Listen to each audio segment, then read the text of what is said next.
O julgamento do Mensalão é o desfecho de um escândalo político descoberto há 7 anos, um dos maiores da história recente do Brasil.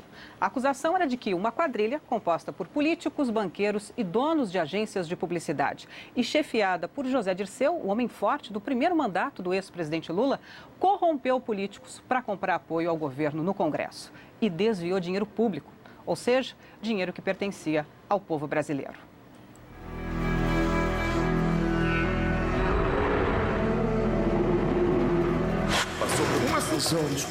11 ministros, 38 réus, dezenas de advogados. Nenhuma prova, de forma nenhuma. Às 2h26 do dia 2 de agosto, começava a primeira sessão do julgamento do Mensalão. Declaro aberta esta sessão jurisdicional do Supremo Tribunal Federal. Foram 3 meses de julgamento, mais de 200 horas de sessão. E em todo esse tempo, o julgamento do Mensalão mostrou ao povo como é a rotina da Suprema Corte. As formalidades e as frases repetidas a cada sessão. Por favor, sentemo-nos. Não há objeção, declaro-a aprovada. Formalidades também no vocabulário dos juízes. E não logrou, data V, no Ministério Público, comprovar o dolo. Societas delinquentium. Pelo crivo do contraditório em juízo. Foram sessões cansativas. Não é isso. Talvez não tenhamos fôlego fisiológico para suportar mais 25 minutos. O relator Joaquim Barbosa sofreu com as dores na coluna. No centro do plenário, dando o ritmo e cuidando das normas, o presidente do tribunal. Ora firme. Eu indefiro a questão de ordem vossa. Eu não sustentei, presidente. Mas eu indefiro. Ora conciliador. Eu quero, presidente, eu quero que você me garanta a palavra. Vamos ouvir o voto do eminente Eu, como revisor... ministro revisor. E quase sempre usando poesia. O universo e a esperteza humana não têm limites. Sobre o primeiro eu tenho dúvida. No plenário, houve momentos de tensão e debates muito acalorados. O relator Joaquim Barbosa e o revisor Ricardo Lewandowski divergiram inúmeras vezes. 8 dos 11 ministros que iniciaram o julgamento foram indicados pelos presidentes Lula ou Dilma. Cada um dos 11 tem seu lugar marcado. Joaquim Barbosa, o relator, e Ricardo Lewandowski, o revisor, sentam-se quase de frente um para o outro. Muitas vezes em lados opostos também, nas ideias e argumentos. A primeira discussão foi no primeiro dia de julgamento. Discordaram sobre um pedido dos advogados para que o Supremo só julgasse os réus com foro privilegiado. Barbosa não concordava com o desmembramento. Eu, como revisor, ao longo desse julgamento, farei valer o meu direito de manifestar-me sempre que entender que isso seja necessário. E também quero... O revisor é deslealdade. Bom, ora... Vamos ouvir. Eu acho que é um termo um pouco forte que Vossa Excelência está usando. E já está prenunciando que esse julgamento será muito tumultuado. Para os advogados de defesa, o julgamento na Justiça Comum não atrasaria o processo. O que vai acontecer é que o processo vai pronto para um juiz natural decidi-lo e dar a sua sentença, condenatória ou absolutória ou desclassificatória. Os ministros se manifestaram e o pedido foi derrubado.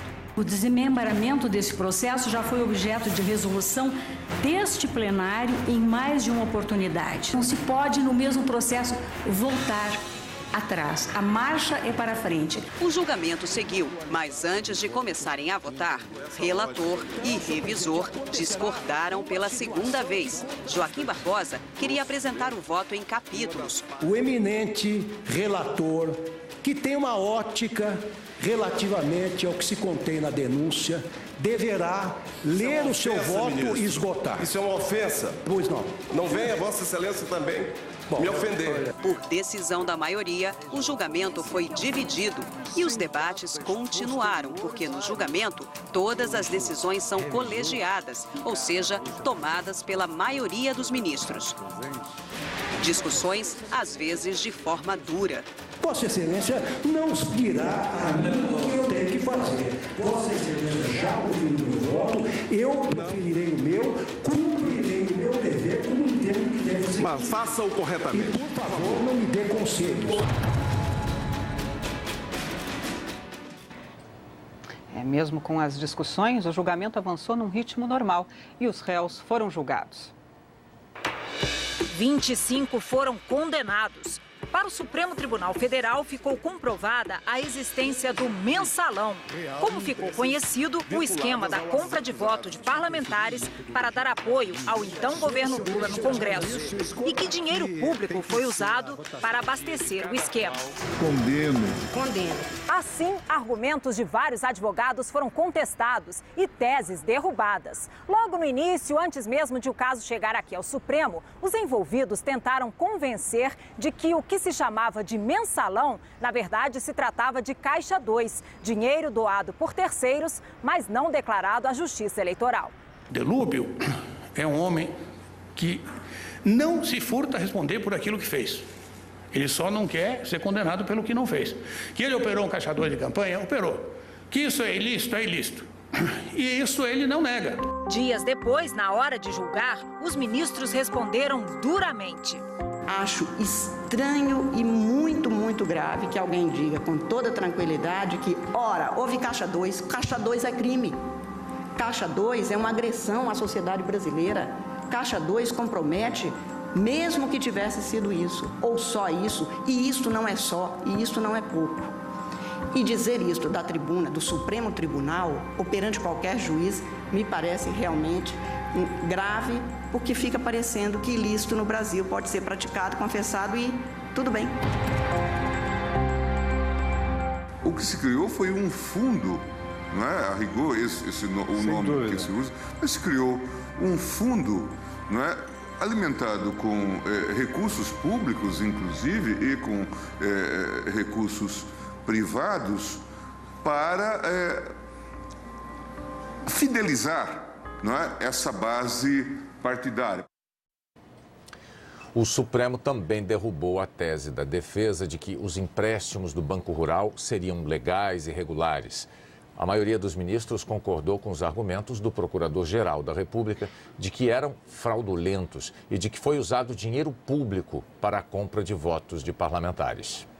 Esses dois contratos, no qual o Genuíno era avalista, são contratos absolutamente legítimos. Não são contratos falsos, como disse o Procurador-Geral da República.